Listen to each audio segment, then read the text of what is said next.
बिस्मिल्लाहिर्रहमानिर्रहीम। अस्सलाम वालेकुम नादरीन, आप देख रहे हैं हमारा यूट्यूब चैनल फार्मिंग एक्सपर्ट 786। तो आज की इस वीडियो क्लिप में आपको बताया जाता है कि आपने अपनी गंदम की पैदावार किस तरीके से ज्यादा लेनी है। अगर आप गंदम के काश्तकार हैं तो आपको आज ऐसी खाद के बारे में बताऊंगा जो आपको हैरान कर देगी, ताकि आप वो खाद भी इस्तेमाल करें ताकि अच्छी पैदावार ली जा सके।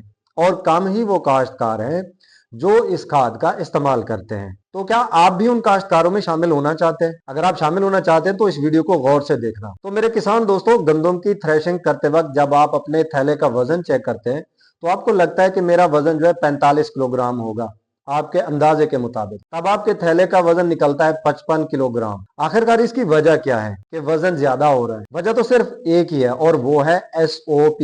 ये 3 लफ्ज आपने याद कर लेने हैं। SOP, सल्फर ऑफ पोटाश, यानी पोटाश, दानों का वजन बढ़ाने का असल फार्मूला। ये फार्मूला बहुत कमाल है क्योंकि ये फसल की ताकत के साथ साथ बीमारियों से भी महफूज रखती है, जिससे दानों का साइज बढ़ जाता है और इसके साथ साथ मौसमी हालात से निपटने में भी मदद फराहम करता है। दाने चमकदार और सेहतमंद नजर आते हैं। मैंने चमकदार इसलिए कहा क्योंकि गंदम की क्वालिटी सिर्फ पोटाश से ही मुमकिन है, जिससे गंदम के तने मजबूत होंगे और गंदम गिरने से भी महफूज रहेगी। पोटाश से पानी की कमी को भी दूर किया जा सकता है। यह सबसे आला खूबी है क्योंकि गंदम की फसल पानी के मुकाबले में बहुत हसास होती है, तो पानी की कमी से दाने कमजोर हो जाते हैं, जिससे पैदावार काफी हद तक मुतासर होती है। पोटाश गर्मी के मौसम में मददगार साबित होती है।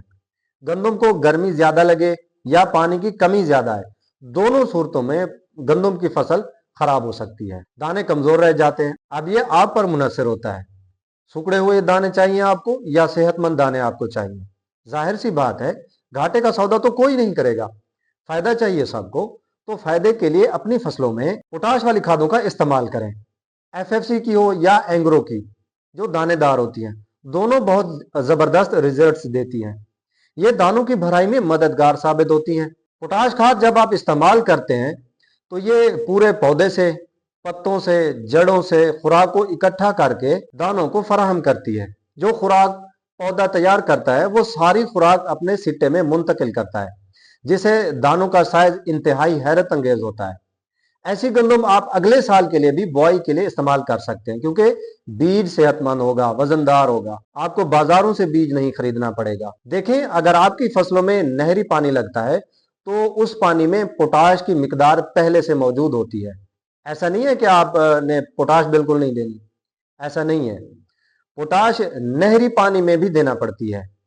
ट्यूबवेल वाली जमीनों में 100% और नहरी पानी जहां पर लगता है उन जमीनों में 50% पोटाश की अशद जरूरत होती है। ऐसा नहीं है कि नहरी पानी होने की वजह से आप पोटाश देना बंद कर दें, ऐसा बिल्कुल नहीं करना चाहिए। ट्यूबवेल से सैराब करने वाले काश्तकार पूरी मिकदार डालें। किसान दोस्तों, DAP और यूरिया जितनी हमारी फसल के लिए जरूरत होती है, हमें अपनी फसलों के लिए उतनी ही ज्यादा जरूरत होती है पोटाश की, क्योंकि पैदावार का सारा दारोमदार इसी खाद पर है जो हमें ज्यादा से ज्यादा मुनाफा दे सकती है। मिसाली काश्तकारों से अगर आप जाकर पूछें तो उन्होंने पोटाश जरूर डाली होगी। जिनकी पैदावार 70 मन, 75 मन या 80 मन आती है, वो मिसाली काश्तकार कहलाते हैं। तो आप भी उन मिसाली काश्तकारों में शामिल हो सकते हैं। उसके लिए आपको पोटाश का बर वक्त इस्तेमाल करना चाहिए। हमारा आम किसान सिर्फ रिवायती खादों पर ही खड़ा है।